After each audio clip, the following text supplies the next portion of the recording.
Mesdames, Messieurs, peuple congolais, le dialogue à la con de Madimbu qui devait s'ouvrir le 23 novembre 2020 a été reporté au mercredi 25 novembre 2020.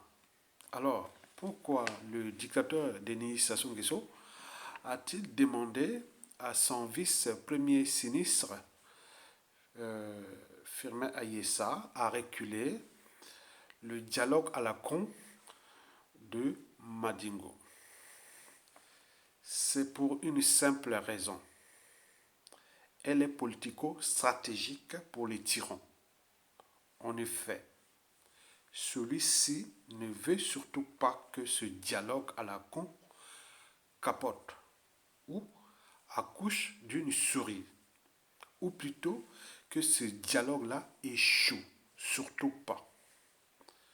Sinon, c'est fouchu pour lui, pour les présidentielles de mars 2021 ou pour son prochain hold-up électoral de mars 2021, à défaut d'une transition de 3 ans avec son opposition alimentaire contre la volonté du peuple congolais, comme l'ont toujours fait depuis 2015 à nos jours. Donc Denis Sassou ne veut surtout pas que ce dialogue-là échoue. D'où ce cafouillage. Alors, qu'est-ce qui coince? Premièrement, c'est d'abord les finances. Denis Sassou Nguesso, auparavant le distributeur automatique des billets de banque. Mais là, la crise est passée par là. Les caisses sont vides. Le peu de magots qui reste pour l'éducateur, c'est d'abord pour sa sécurité. Et deux, pour la maintenance ou l'entretien de sa logistique de répression contre le peuple congolais.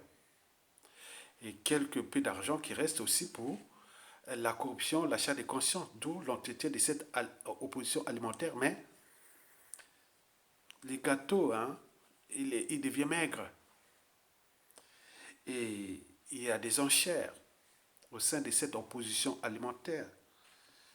Donc Denis Sassou Nguesso n'y parvient plus à satisfaire la demande de son opposition alimentaire.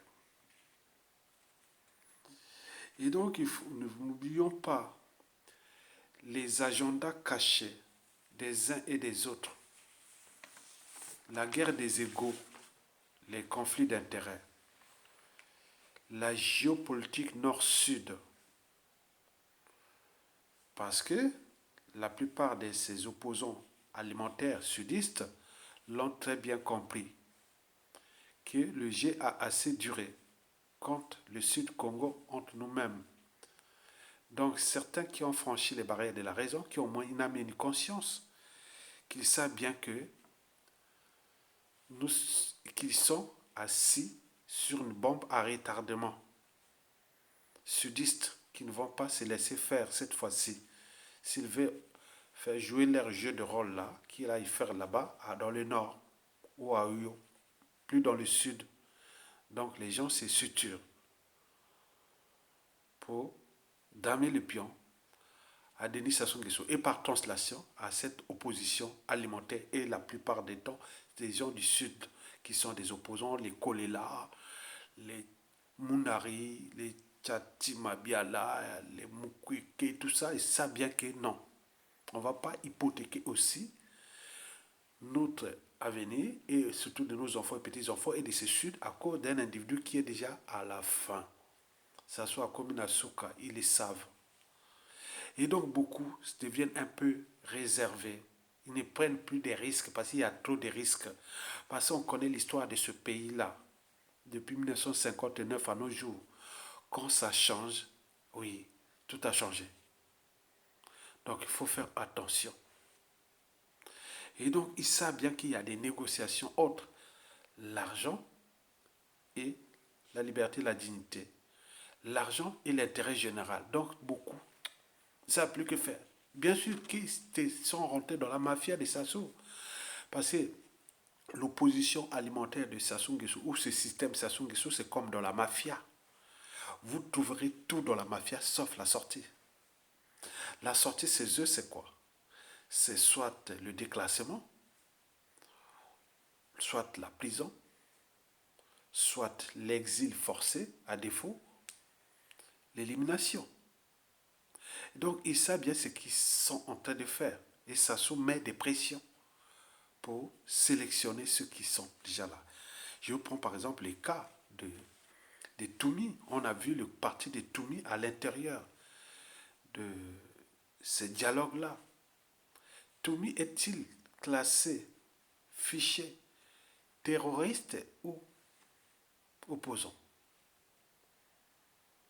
Aujourd'hui, c'est un problème de conscience, de citoyenneté. Toumi, avec ce qui s'est passé en 2016 à Décide, on a tué des gens pour chercher un certain Toumi. Et paradoxalement, on a vu son nom dans la liste des partis qui allaient au dialogue à Madingo. Toumi est-il un terroriste ou opposant? C'est tous les questionnements. Je pense que ça joue là dans ces négociations. Il y a eu cafouillage. Est-ce qu'il va aller ou pas? Il va envoyer qui va représenter ce parti de Toumi? Vous avez tout compris. Mais il y a aussi la candidature de Mathias Ndjan, que vous avez vu sur les médias et réseaux sociaux, où près de 97% des Congolais l'ont dézingué. Hein? L'ont vraiment, je ne sais pas qui s'il peut encore faire parler politique parce que je n'y pensais même pas. Là, c'est vraiment les Congolais, malgré la situation d'éducation et de liberté. Donc, vraiment, il a fait vraiment un bon travail, le Brazza-News, où ils sont venus vraiment, comme on appelle, vraiment, Mathieu a dû voir ce qu'il vaut aujourd'hui. Bon, donc, il y a cette opposition dite radicale qui a été exclue de, du dialogue. Mais c'est leur stratégie, on sait bien comment ça fonctionne.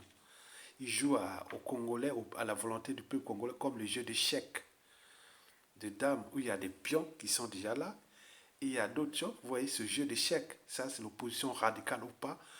Ils ne devaient même pas aller là-bas parce que leur spécialité, c'est de se poser candidat à des législatives, à des élections, ou vomir des discours ou des, des, des, des communiqués de presse et tout compagnie. On le sait depuis 2015 à nos jours, on le sait.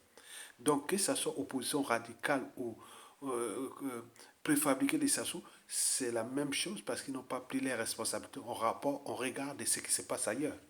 Donc, sur ça, donc, quand on voit Toumi, on voit les Mathias Ndjo qui sont devenus les opposants radicaux qui se déclarent candidats. Alors que bon, ben, lui-même avait refusé d'aller au présidentiel de 2016 parce que il y avait le coup d'État constitutionnel que cette constitution était illégale. Mais pourquoi elle va maintenant valider cette constitution en ce moment? Donc il y a des problèmes, donc c'est l'air monde. Et qui certains le savent, qui voient loin, il dit c'est le danger. Parce que après le jeu du chat et de la souris vient toujours celui du gendarme et du voleur. Parce que dans ce pays, histoire, et quand ça changeait, c'est souvent pas bien. Et donc ça, il le savent parce qu'il joue là un jeu dangereux, très dangereux, contre la volonté du peuple, contre les 92% de la population. Donc vous voyez que là, il y a quelque chose qui est du côté financier, du côté stratégique. Est-ce que c'est pour aller au présidentiel ou trouver le consensus entre cette opposition alimentaire pour aller à une transition politique de 3 ans avec Sassou Nguesso comme président et un premier ministre, soi-disant, de l'opposition radicale et tout ce qu'ils vont faire. Mais tous ces plans étaient grillés. Hein?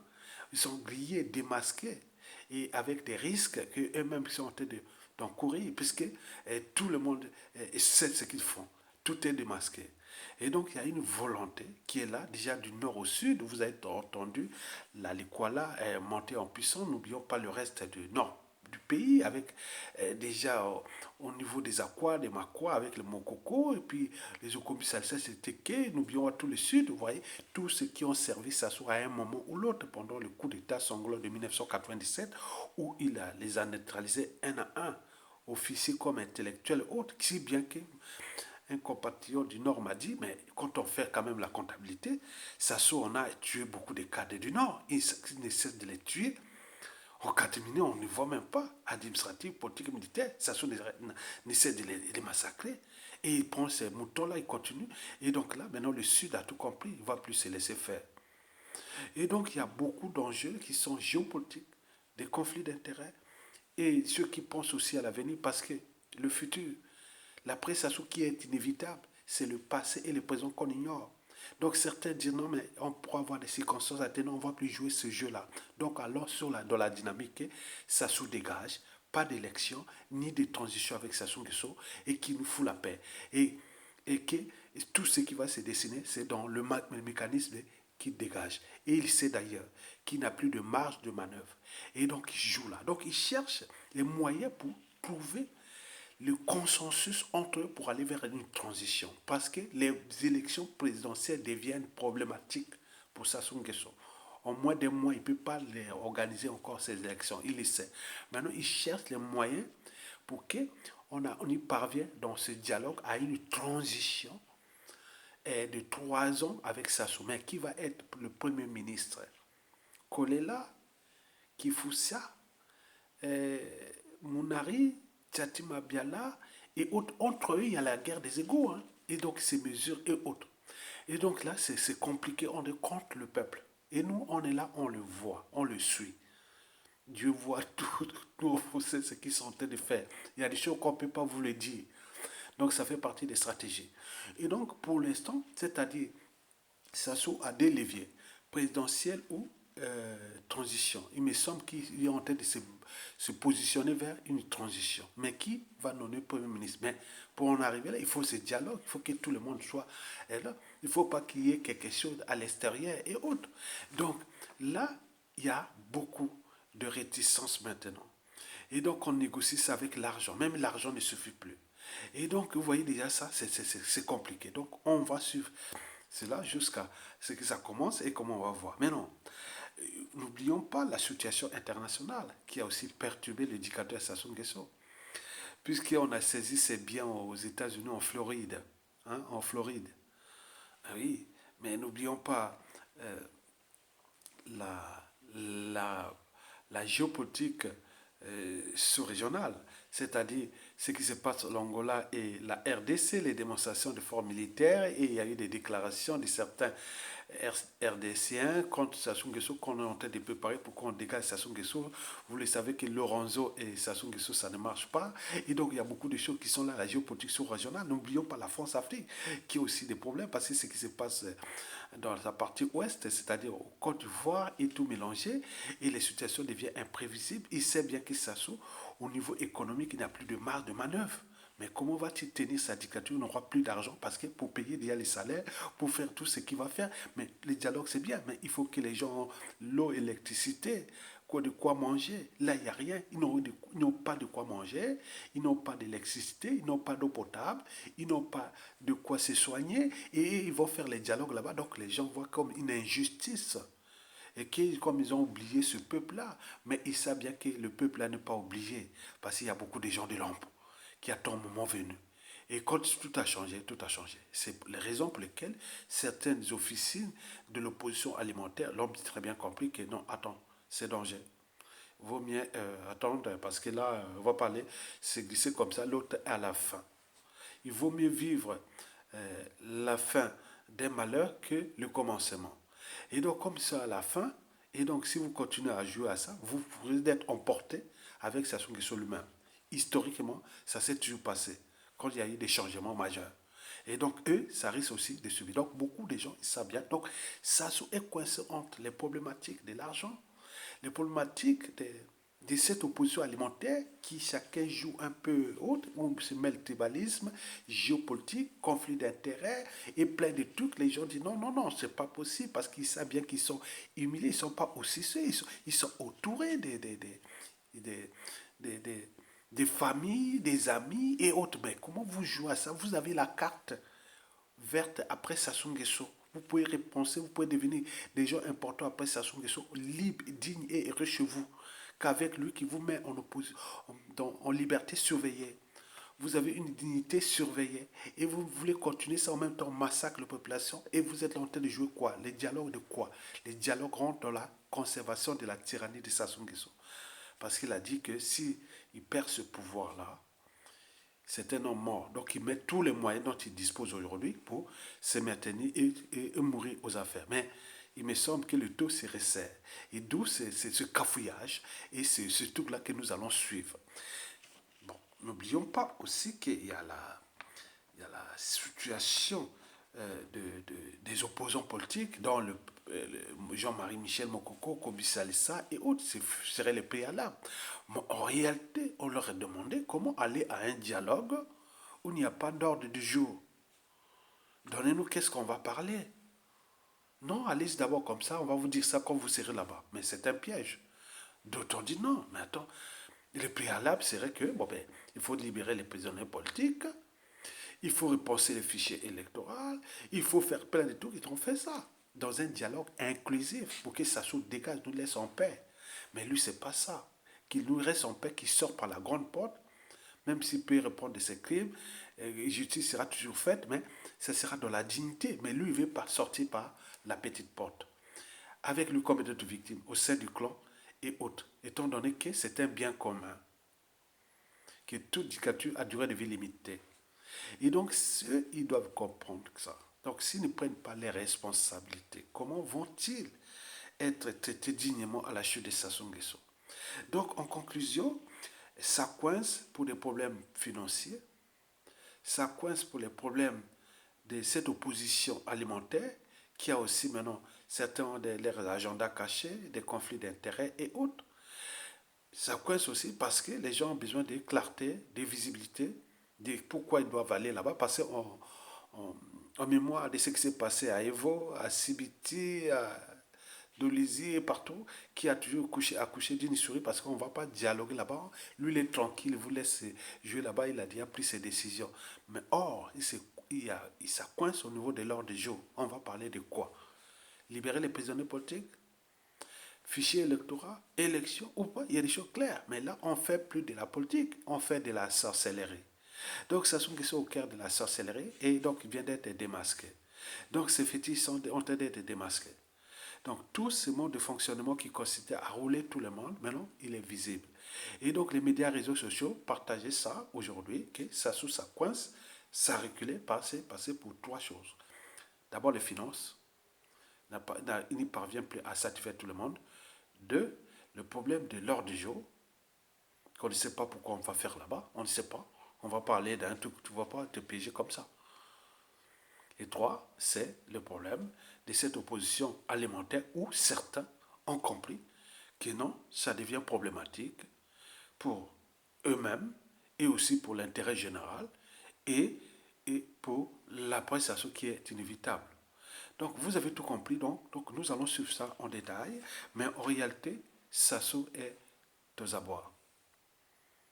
Il est coincé, il va être coincé. Je vous l'ai dit, c'est comme un oiseau qu'on est en train de le déplumer. Au moment qu'il cherchera à voler, il ne pourra pas. Donc, Sassou va tomber. Sa chute n'est pas loin. Donc nous devons continuer à avancer sur le terrain économique, comme les gens qui travaillent dans l'homme pour les coincer sur tous les plans économiques, qui n'aura plus de magot, qui va se regrouper qu'avec cette opposition alimentaire qui a besoin d'argent et qui certains ont compris et que le peuple est en train de demander, amenez-nous de l'eau potable, donnez-nous à manger, et donnez-nous les moyens de se soigner, donnez-nous, là on peut envoyer nos enfants à l'école, là on peut se déplacer, on peut se déplacer, donc plein de choses. C'est des besoins vitaux du peuple qui veut que ça, mais ils préfèrent prendre le peu de magots qu'ils ont pour aller faire des dialogues à quoi pour entretenir un tyran qui n'a de tyrannie parce que c'est cette opposition alimentaire lui donne le pouvoir. Le peuple a déjà retiré le pouvoir depuis. Donc c'est vous qui lui donnez le pouvoir et pour combien de temps encore. Donc prenez votre responsabilité d'humain, hein, Pour être humain, il faut la liberté, la dignité. Si on vous enlève la liberté, la dignité, c'est pas bon. Donc, gardez au moins cette part de dignité. Parce que ça n'est pas éternel. Il va partir, il va tomber. On le sait qu'il va tomber. Ça va tomber. Non, on le sait déjà. Il va tomber. Il va tomber. Il va tomber. Merci beaucoup. Ensuite.